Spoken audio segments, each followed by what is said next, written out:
you're having that tsunami-sized response to things, it's generally that you can't control your blood sugar. Now, the best way to do that is to avoid said sugars and actually concentrate more on protein. Welcome to the Tomorrow Is Not Today podcast. You've already started to create the life you want just by being here. Designed for you as a business professional so you can be physically, mentally and emotionally healthy, more productive, less stressed and living a life you truly love. My name's Kingsley and thank you for coming on another journey with one of our uniquely qualified professionals. Okay, Rochelle, thank you so much for joining us on the Tomorrow Is Not Today podcast. Thank you. It's great to have you in here. I cannot wait to get into this subject. It's something that to me is the very foundation of everything else that we actually do. So, also known as the no-nonsense naturopath. First of all, tell me about that, and then I've got a really big question I need to ask you. I am known as the no-nonsense naturopath because I truly and firmly believe that health doesn't have to be hard, but you've got to call things as they are. Oh, this is going to get interesting. Absolutely. Yeah. Okay, cool. So now I'm going to start with, I can't wait to get into that further, but I'm going to start with a question to start with, like we always do, a big question. Why do we need to know what's going into our bodies? If we're business professionals, we're focused on business and what's happening there. Why is it so important what goes on in our bodies? This really is the pivotal thing. Under the right circumstances, given everything that it needs, the body has an amazing ability to do everything you need to ask of it. Whether it needs to heal, whether it needs to be creative, whether it needs to have energy, the body can really put you in the best place that you need to be. So, of course, we need to know what we're putting into our bodies because we actually need to provide for ourselves. Oh, wow. Okay. Yeah, okay. So now, based on what you said right at the beginning, whereas your body can basically do anything we want it to do, how does that relate to what you just talked about, what goes into our bodies and be able to be creative and everything else that we need to do? How does that relate? It's actually, health doesn't have to be hard. It's actually very, very simple. I mean, it's very, very complex as well, don't get me wrong. But from an individual's point of view, there are only a few things that we need to really consider. We need to consider our, energy intake in. We need to consider, sleep. We need to consider how much hydration we get. But all of these things are just really simple tools and very simple tweaks to actually function really optimally. Okay, let's get into that. How do we actually do that? So energy in. How do we get the energy in? Because a lot of us get to 2 o'clock in the afternoon, 3 o'clock in the afternoon, and we need that boost, whether it's a coffee, whether it's a Mars bar or something else ultra healthy. We need something inside of us to be able to keep going, or we think we do. Yep. So that's one of the things with energy. And often getting up in the morning, just getting out of bed, that can be a mission because we don't feel like it. Tell me more about energy. That is actually the same story over and over again. People that need to grab for food and that buzz in the afternoon there, or people that wake up feeling tireder than when they went to bed, people that wake up during the night. This all has to do with a dysregulation in your blood sugar. That's a big word. It is. But what we need to do is stabilise our blood sugar so that we don't get those energy dips. So when our blood sugar drops, our body tells us to quickly go and grab something to elevate it back to a normal level again. What we want to do is we want to avoid tsunami-sized waves of these. And it's a hormonal response, but we have absolute control over it. We want to get rid of the tsunami-sized hormonal waves and we just want to have nice, gentle, let's coast sort of waves. Like a kid learning to surf at Currumbin. Absolutely, yeah. Okay, so how do we do that? How do we bring it from the tsunami to the nice, easy waves? Okay, when you're having that tsunami-sized response to things, it's generally that you can't control your blood sugar. Now, the best way to do that is to avoid said sugars and actually concentrate more on protein. Protein is actually our innate hunger response. If under perfect circumstances, and if everything was balanced, your hunger is driven by protein. So what we need to do is very simply, just every time you eat or snack, and we might talk about snacking at some other time, but every time you eat, just make sure there's some protein. Because the beauty with protein is that it naturally comes with the right balance of fats as well. And contrary to belief in popular media, fats are very, very important for health. Okay, let's dive into that a little bit, because that's right there, I think, is something that a lot of people are very unaware of. And we don't generally go, okay, lunchtime, what protein am I going to eat today for lunch? So give me some very practical, down-to-earth, I'm having breakfast, I need some energy, I'm having breakfast, I've got a big day at work. What do I do? Eggs. Eggs. They're the perfect little package. They're the perfect package of protein, of fats, of vitamins, of minerals. They've got everything. Okay. Okay. I mean, if you're vegan, maybe not so much. Yeah. So what else can we do apart from eggs?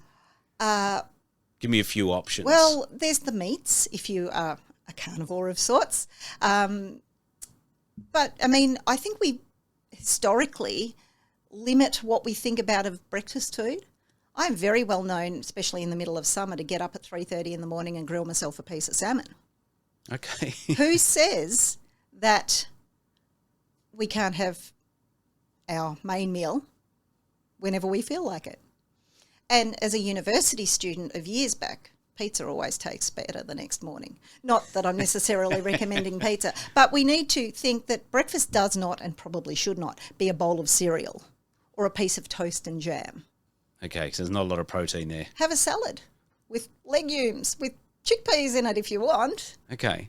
But the good old standard egg is actually quite good for most people because it's kind of considered a breakfast food, but it's very versatile as well. Okay. And what about things like yogurt and berries and that sort of thing? Is that protein, or is that just something totally different altogether? Look, yogurt does have protein. Some have more than others. What I would say, especially if you're one that struggles with energy sort of issues, is you really need to look at the amount of added sugars that are in things, and yogurt can be a very sneaky one for that. But I mean, if you're looking at, a plain Greek yogurt, and if you need to make it a little bit sweeter, a much healthier option is to, say, add some berries, because berries are generally low in sugar, but they're still sweet to our imagination, I guess. So, some berries and yogurt's quite a good thing. Now, if you want to increase the protein value a little bit more, throw in some pepitas or some other nuts and seeds just to give it a little bit of crunch as well. Okay, awesome. So that's breakfast done. Now and come around, let's go have a look at lunch, because lunchtime obviously is a big one. Quite often we get to that 11, 12 o'clock and we're starting to get a bit hungry. And we know 2 or 3 o'clock's just around the corner, where most of us are at least self-aware enough to know that at that time something's going to drop off and I'm just not going to be able to focus and I'm going to become tired. What do we do there? Okay, there are a couple of things. We are programmed, some more so than others, to tend to limit what we eat. Don't have things that are too big. Cut things out. What we do need to do is eat until we're comfortable. So make sure your lunch is reasonably filling. But have a piece of protein, whether that's chicken, whether that's tofu, whether that's whatever. Throw some lovely veg or salad with it. But if you can make sure that there's some sort of fat or oil with it as well, it's the fats that sustain your hunger impulses, I guess, so that you can push yourself through. Theoretically, there's probably 5 hours between lunch and dinner. We should, as a species, be able to go 5 hours with our food. Okay. So we got our protein and a bit of fats in there. What else can we get maybe some fats from for lunch? Well, it really depends on the protein that you're having, but, sources, especially if you're making your own, it's a little more difficult when you're out and about. But there are sources, the good old hollandaises or the, even mayonnaise. Actually, we should say aiolis. The difference between an aioli and a mayonnaise is sugar. So there are sources out there. Butter. Butter makes everything better. But once again, if you have a decent serving of protein, most proteins come with fats built in. Nature does it that way. You are saying a bunch of controversial things right now. Oh, like you're well. telling me to eat more butter, Yep. but the media is telling me it's bad for me. The media needs to pull its head in. Whoops, sorry. I'm the no-nonsense naturopath. In my opinion, the very most detrimental piece of health advice we've been given over the last 100 years is the anti-fat message. Right. Fats form the basis for so many things in our body. Our hormone production is largely dependent for cholesterol as the primary ingredient for our hormones. Everyone's trying to lower their cholesterol to zero, and they actually don't have the basic ingredients for hormonal control, including their stress hormones, which puts them under more stress, which means they need more. And we can get ourselves into really tight conditions like that. So we're putting ourselves in a downward spiral by getting rid of things like cholesterol, because we know we've got to get rid of cholesterol. And so that actually makes our hormone regulation go down, so that we're more affected by our hormones and emotions and things like that as well, I would imagine. Correct. Because we're not having the right foods and things. Correct. Wow. And if we think of our great-grandparents, for instance, they ate meat and dairy all the time. They didn't suffer from the high levels of cardiovascular disease, Alzheimer's, type 2 diabetes, all the things that we're seeing, the chronic inflammatory health conditions that we're seeing now. So one has to ask whether we kind of got the messaging wrong. It's really interesting because I'm just, as you're saying all this, thinking back to, spending time with grandparents and uncles and aunts and that sort of thing. And there was plenty of butter. I used to regularly as a kid go to some relatives' places that had a dairy farm. So there was no shortage of real milk that hadn't had anything done to it. There was plenty of cookies and baked goods and that sort of thing, lots of veggies and lots of meat thrown around on a regular basis. So you're telling me that all what we're told that's apparently bad, but actually that's probably actually really good. If you consider the traditional Mediterranean diet, whether we're talking Greek or Italian, they don't sit there trimming their beef or cutting out butter or any of that sort of thing, but they have an abundance of beautiful food, and it balances in a very loving way, really. Yeah. Wow. So bringing that all back around to business people mostly, because that's who we mostly talk to on this podcast. So it's a matter of thinking about the proteins and the good fats and all this sort of thing, and making sure we do have a fair amount of that in our food, probably a few times a day. Yep. Is that right? Mm-hmm. Okay. I can't wait to get some feedback on this podcast. This is going to be so good. So now, in regards to that, because one of the big things that's come up at the moment, and I think is becoming more and more a topic that people are aware of, and it probably doesn't go too far past that, and this obviously has a lot to do with it, is our gut health. Now, having spoken with you previously, I think I've got the message right that pretty much the gut health is the center of pretty much most things, if not everything. Would that be correct? I would absolutely say that you're correct in that. Okay. Can you explain a little bit more about how we keep our gut health? And I know this is a big question. How we keep our gut healthy, that's probably the wrong terminology, but it's gut health, so I'm going to run with it. And then how that affects the rest of our ability to think, move, energy, all of this sort of thing as well. Absolutely. There are approximately 100 trillion microorganisms in our gut. That's a big number. That is a big number. We also have about 30 trillion cells in our body. So the chemical messages that our microorganisms, our gut bacteria, for instance, are sending out to our body far outnumber the chemical signals that we are sending. So that's why they have such a big role to play in our body. Our gut bacteria produce our vitamins. They produce 90% of the neurotransmitters, the hormones that our brain uses to control the rest of our body. 90%. Yep, 80 to 90%. 80% of melatonin, for instance, is produced in the gut. That's what helps us regulate sleep. Sorry. So I got to go there. So if people are having trouble sleeping, there's a very good chance a big part of that is their gut health. Yes. Wow. Absolutely. Yep. 80% of our immune cells reside in our gut.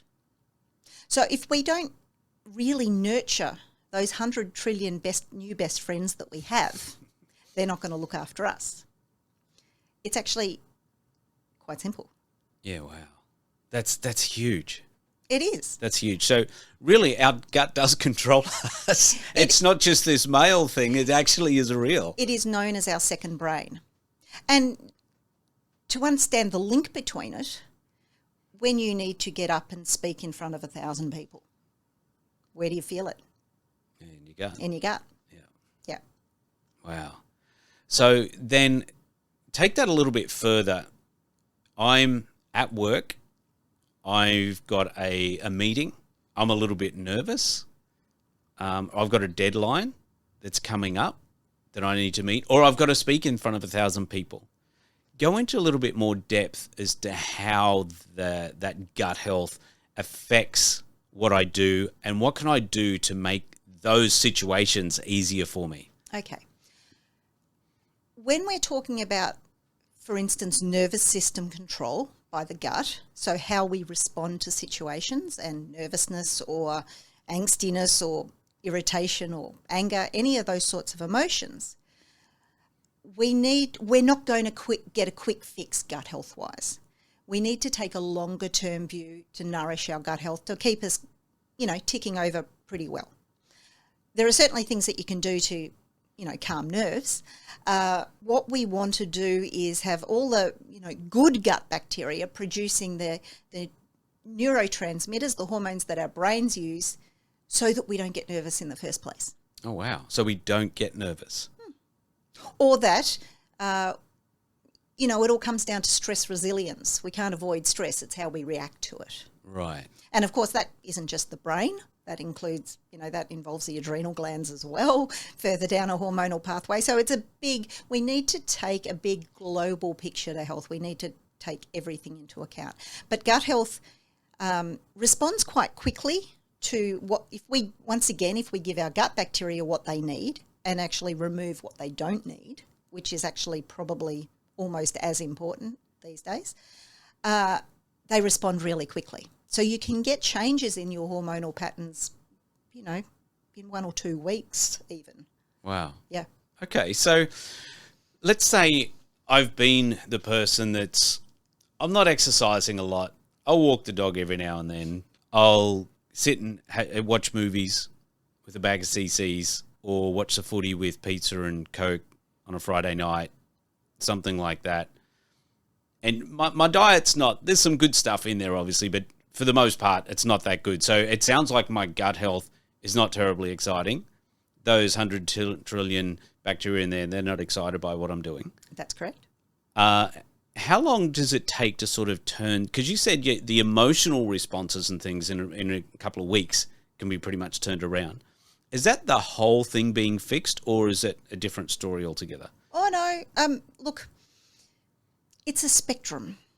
You can make changes to gut health quite quickly, but once again, to get lasting optimization, it can take years.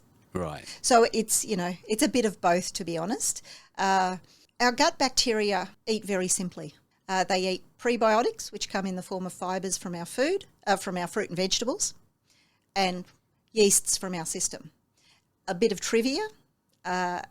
When we sleep 6 to 8 hours a night, which has to be done in the dark, regardless of what people want to say. That's why shift workers have chronic health conditions. Apart from anything else, our gut bacteria consume up to 1 kilogram of yeast every night. 1 kilogram? Yep. That's huge. It is. Yes. So where does that yeast come from? Well, yeast are resident in our bodies. Okay. Yeast are resident everywhere at the minute, but yes, in our bodies. And if we don't have enough good gut bacteria that actually eat them, they explode. And they can cause issues like leaky gut and other inflammatory conditions as well. just because they're very irritating if they get out in numbers. So it's something that we need to control. So we need to actually really nurture our good gut bacteria. They also, control the bad bacteria. It's like a neighbourhood watch scenario. If we support our community really well, the crime's not going to get in. And the balance between good and bad bacteria is about 9-1 under good circumstances. And so if you let the good bacterial numbers drop, the bad guys can get in. And that's when we have problems. Okay, so now that affects obviously every aspect of life when we're dealing with this. And males, females, is there any difference in how this works? Does it affect everyone the same? Bit of a complex thing.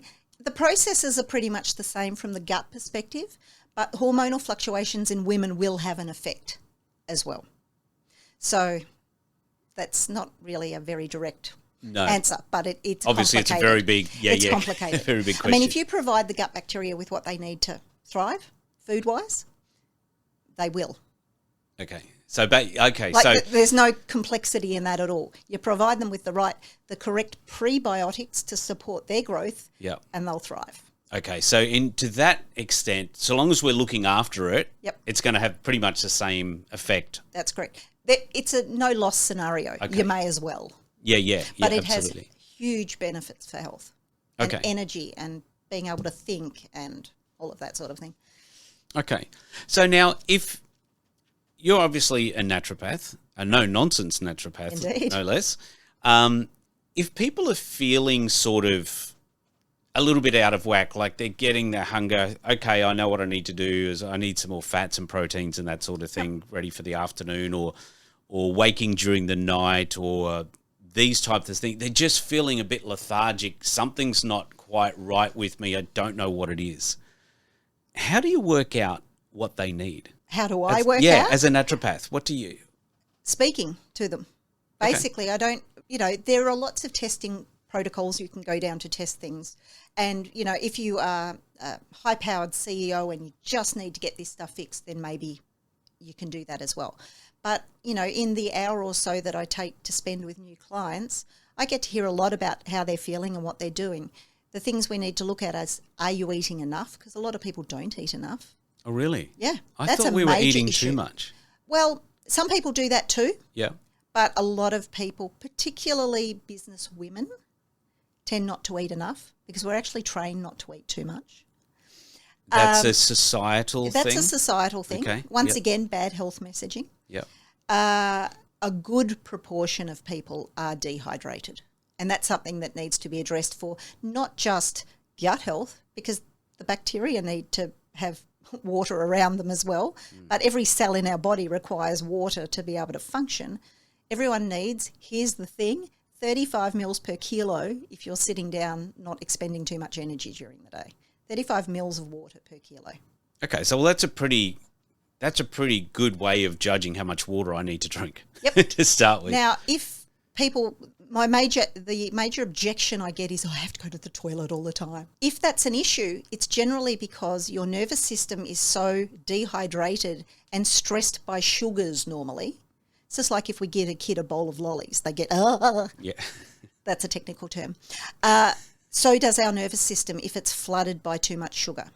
Too much sugar and dehydration is a very, very bad thing. And apart from anything else, it will really set off your nervous system. Your bladder is full of nerves. Oh. Yeah. So if you're constantly scared that you can't drink water because you need to go to the toilet all the time, there's something else going on that needs to be addressed. Okay. Not drinking water is no excuse. Okay. Now, I know I talk to people a lot about the water factor. Do you have a magical silver bullet for how to get people to remember to drink their water? Because that's one of the biggest factors I come up with is people, like, I just forget. And I know myself sometimes, if I don't have my water bottle sitting on my desk, I'll forget because you get busy doing stuff. There is no doubt that some people are more drawn to drinking than others. That sounds really bad, but you know what I mean. Can we clarify the drinking meaning water? Yes, I'm talking about water. Okay, good. However, for a lot of people, I just have to call it.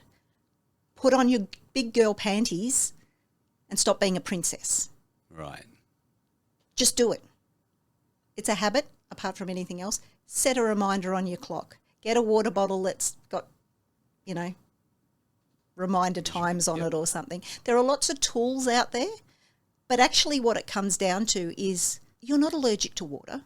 I can't drink water. Yes, you can drink water. There's no excuse, really. There's no excuse. Okay. Now, if you suffer symptoms from drinking water, then there's something else going on that needs to be addressed. But a lot of it's mindset. Put a little bit of lime juice with it. Yeah. Carbonate if you want. Having said that, carbonation can make people hungry.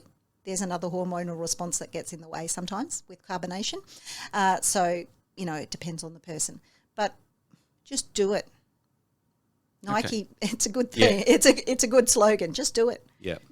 Yep. Okay, so the water is an essential element as well. It is something that we have the ability to control.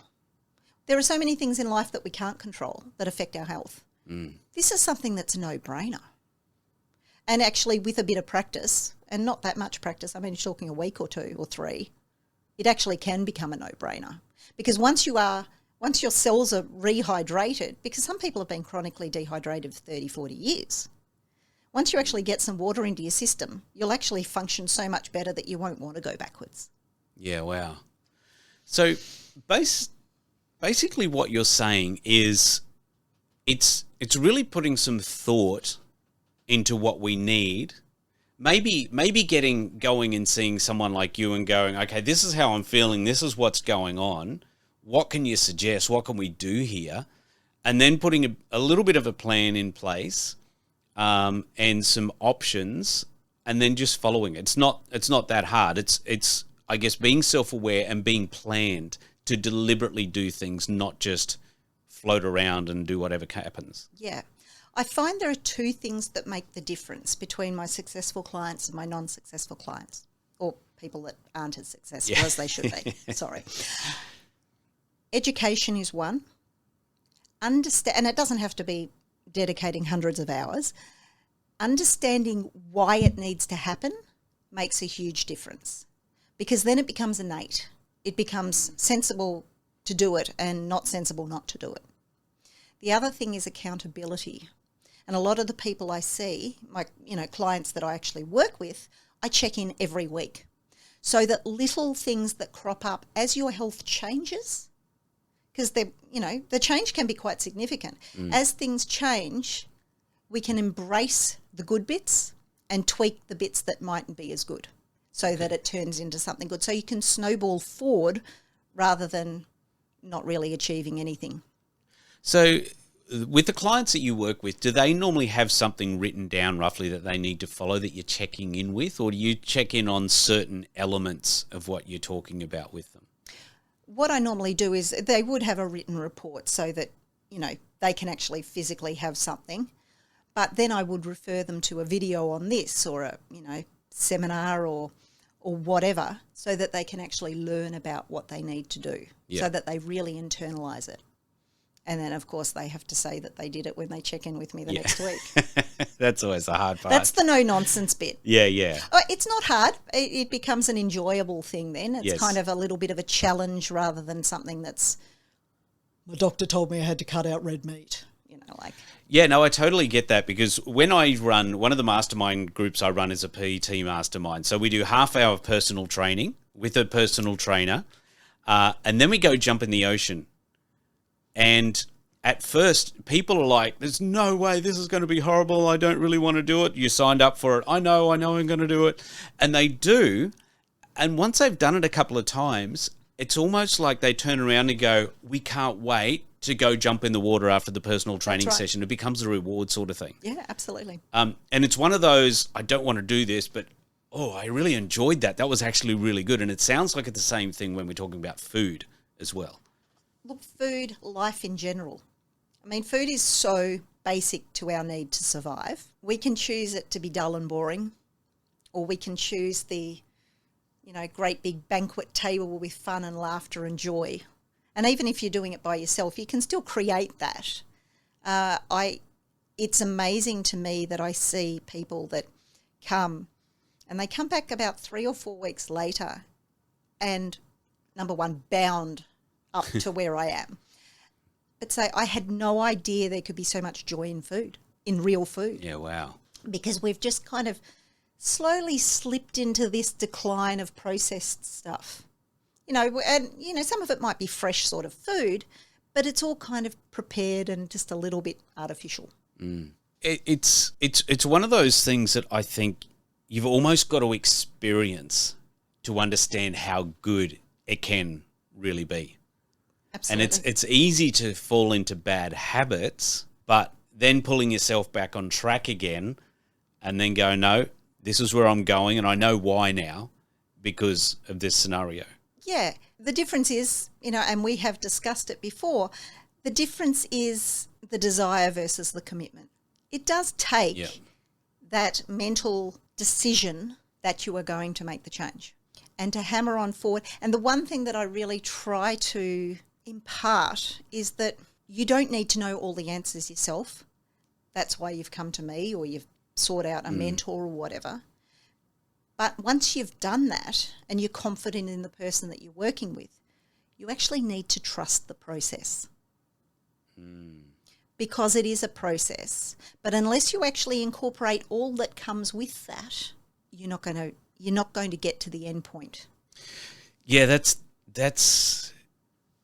it's interesting that trust the process. I love that whole saying about trust the process. And it's like anything, we all want the good feelings that we're going to get by eating properly, but we don't necessarily want to do the eating properly to get the good feelings. And was it desire versus commitment? Yep. So we want that, but understanding it, there is a discipline, like in any habit, there's a discipline that goes with it until it becomes a habit of what you are eating. So which is where the commitment side comes in and where the actual results come from as well. It's very easy not to do stuff. That's our default. Yeah. There is, and it's almost a bad thing to say, but there is no success without discipline. Yep. It doesn't matter what way you look at it. Shame. Now, discipline doesn't have to be traumatic. As we said, discipline can be a reward in itself because it actually frees you from a lot of stuff. 100%. But once you make that commitment to do it and the commitment that you're going to become disciplined, you have to trust in the process and see it all the way through. Okay. Stopping halfway.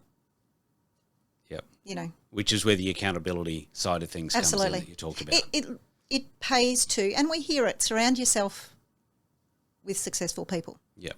Same thing goes with your health.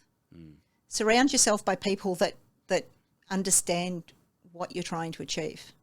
Yep. So, all right, I'm going to boil this right down. We're coming to the end of the podcast now. So I'm going to hit you up in a way that we're bringing it down to brass tacks. We're out there, we're just living life. We're not taking too much notice about what we're eating. We're getting through the day. We're all good. But I know I need to make a change. Mm-hmm. I have to. Yep. Especially, I think, usually in your 20s and often mostly in your 30s, most things don't get to you too much and we're pretty okay. So it's like, why do I even need to worry about that? Everything's good. Look at me. And that's probably one of the things too today is look at me. Everything's good. But as we get a little bit older, and often we don't understand it's those younger years in the early 20s, teens, or whatever, that has the biggest effect once we get older. But there's things we can actually do about that at the same time, even if we are down the track 40s, 50s, 60s, or whatever, and that's happening. How can I start today? I finally clicked now that I need to make a change. How can I start today? Give me some very basic fundamentals that are easy for me to start putting into place so that I can make the change. Number one, if you're in a position to, seek support. Find someone that can help you really be specific about what you need to do. But just in general, cut out processed foods and cut out your sugar. Now, I'm not about cutting things out because we're actually built for abundance, but that's not food.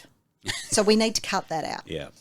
But when you're cutting that out, you need to replace it with something or your body will and your brain will go. So once again, eat an abundance of proteins, vegetables, not too many fruits because they're pretty high in sugar too, but, some fruits. Surround yourself with beautiful flavours, whether that's vinegars, spices, whatever. Get creative if you can. Drink water, prioritise sleep. Now, to keep your gut nice and healthy, we actually need to most people need to bump up the variety in their fruit and vegetable that they have. Theoretically, we need between 30 and 40 different fruits and vegetables a week just to maintain our gut health. Different fruits and veggies. Yeah, which is almost impossible these days. But if you consider, once again, we go back to our traditional Mediterranean diet, consider an Italian soup, for instance. It's got everything in it. It's got meat, it's got legumes, it's got vegetables, it's got absolutely everything, and it sits around and boils and does whatever, but it's amazingly nutritious. Really try to get as much nourishment into yourself as possible. Movement, of course, there's no doubt that getting out for at least half an hour most days of the week and getting your heart rate up a bit maybe too. And as you age, you actually need to build muscle because that drives our metabolism as well. But the mental health benefits of exercise, apart from anything else, are astounding. There's no doubt in the research on that. So everything you're saying, if I can sum it up like this: eat better, have plenty of water, move your body, do some resistance type of work, and sleep. Yep. Have I summed up? That's pretty most much of what you said. That's right. But none of that has to be hard. We can actually really get into some really easy habits to incorporate all of that with almost no brain thought whatsoever. And it gives you so much more energy to dedicate to your day, to your work, to your passion, to your relationships, just by doing those sorts of things. And incorporate your work, your passions, your relationships within the exercise or the eating or the whatever. Yeah, go to the beach with somebody, do some exercise with somebody, eating the right food. We're having meals with people. Amazing board meeting with a beautiful, beautiful food provided. Yeah. It's all possible. Yeah, it's really, like you said, there's a few basics. Just have a bit of a plan. Work with somebody if you can. Have a bit of a plan on how you're going to make this the most part of what you're doing. Really elevate your life. Think of it that way. You're really taking it to a new level. Yep. Rochelle, this is fantastic. It's, in some ways, it is ridiculously simple and basic what you've said, but in other ways, it's incredibly profound as well. And how important it is for us to actually do these 5 things, really.